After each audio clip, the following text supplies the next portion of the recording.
Bu bir motivasiya xarakterli videodur. İstər universitet, istərsə də işə qəbul imtahanlarına az qalıb. Hər kəsin öz fikri var təbii ki.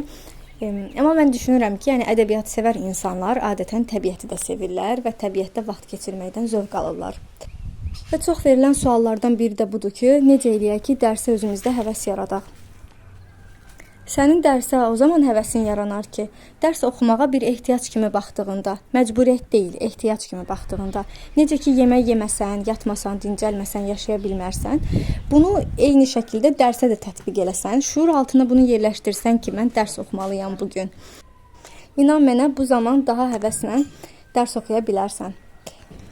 Və son olaraq bunu demək istəyirəm ki, dərs oxumaq üçün günün hansısa saatının önəmi yoxdur. Ay səhər oxusam daha yaxşı yadımda qalar kimi xurafatlara inanma. Sən hansı saatda oxumaq istəyirsənsə o saatda oxu. Bu qədər.